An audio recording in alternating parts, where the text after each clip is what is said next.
Now, I've always been an introvert, but when I was younger, I was borderline antisocial. My mom tells me stories about how in preschool, I'd be lying, motionless, face down on the ground, and the teacher would come up to me and ask me if I wanted to join all the other kids. And without moving, I'd politely respond, "No, thank you." Now, I went to speech therapy when I was younger, but most of my time as a kid was spent like how many other kids spend their time, watching TV. From Cartoon Network to the Disney Channel to Nickelodeon, I watched everything. I may not know much about Ariana Grande now, but when I was younger, I knew everything about her role as Kat from Victorious.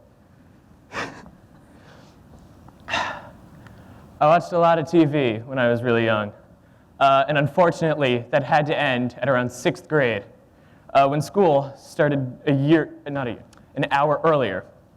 And that was a real problem for me, because before school, that would always be my prime cartoon watching hours. And but now, that had to change. That time when I would spend watching cartoons, now I had to spend it, getting up on time, eating cereal, brushing my teeth when I was forced to. And it was a rough life for me, but eventually I got over it.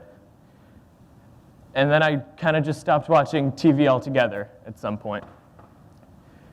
Now, I've learned that a lot of kids did what I did, watch TV constantly. From ages 2 to 5, kids watch about 32 hours of TV a week. That's about 4 hours a day. Now, children's entertainment, children's TV, has been around basically for as long as TV has. And the first major innovator in this genre is Mr. Rogers, with his show, Mr. Rogers' Neighborhood. And what he was excellent at was introducing you to topics that were not only incredibly taboo, but serious, and topics that you probably wouldn't be able to hear about elsewise. He would talk about divorce, he'd talk about racism, and even death. But he would do it with such poise that even a 4-year-old could understand what he was talking about, could understand the depth of the situation. When he sings "Won't You Be My Neighbor" at the start of every show, he's truly inviting you into his home.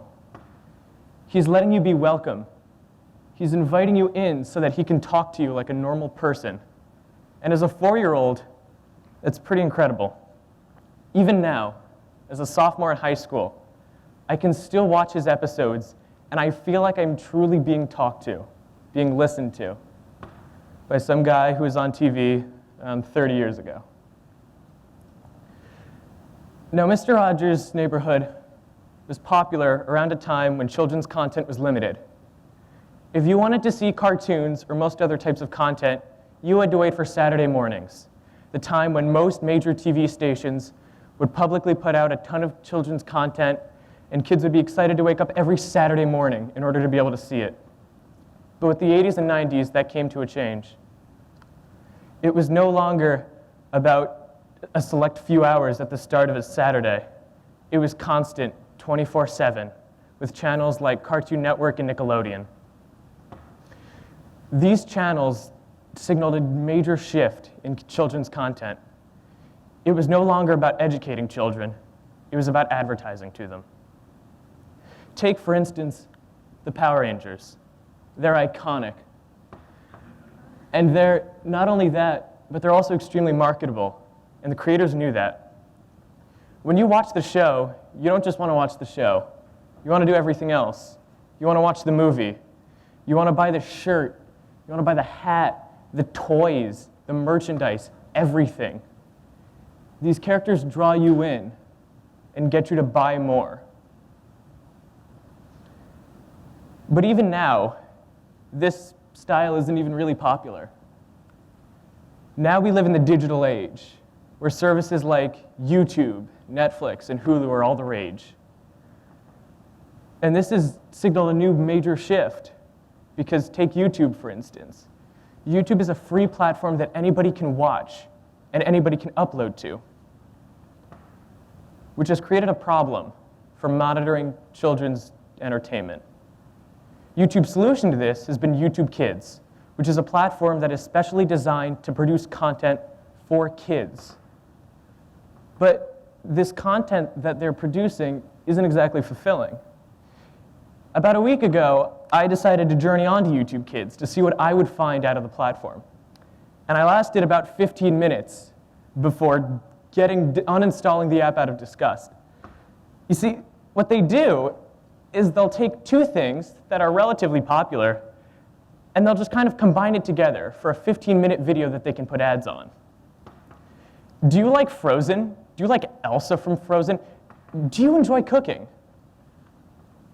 Well, luckily, there are plenty of videos that are just for you. And this isn't just this specific example. You can go through all of YouTube Kids, putting in just two keywords, a character and an action, and you will find hours of content devoted to nothing but that. And this content isn't designed to teach you or even entertain you. It's designed to hold your attention. It's designed to get you to watch the whole thing so that ads can play on it, so that the creator can make money, and so that it'll autoplay to the next video, where the cycle repeats.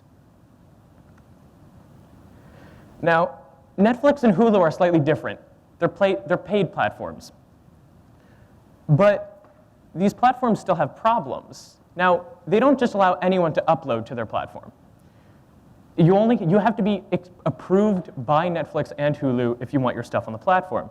The problem is, it's paid, which means that they can regulate it better, but when you think about who really needs to have their kids in front of a TV all day, to have them entertained, it might just be the family that has two working parents that can't afford to give their kids a paid platform just to watch TV. They might need something like YouTube to be able to busy their kids for most of the day. Now, TV and entertainment like that as a whole has a lot of value in it, and I feel like a lot of it's untapped. And I feel like a lot of the value can be shown with someone like Dora, right? Where Dora, every episode, multiple times an episode, will ask you something. And I'm sure any of you who have ever had to watch an episode of Dora Now with a younger sibling or cousin know what it's like to have Dora point at something on the screen and ask what it is. And it's a picture of a train. And then your younger cousin will just sit there, not moving. And you'll just think to yourself, it's a train. You're pointing at a train, and then Dora will point at a boat and say, is that a train?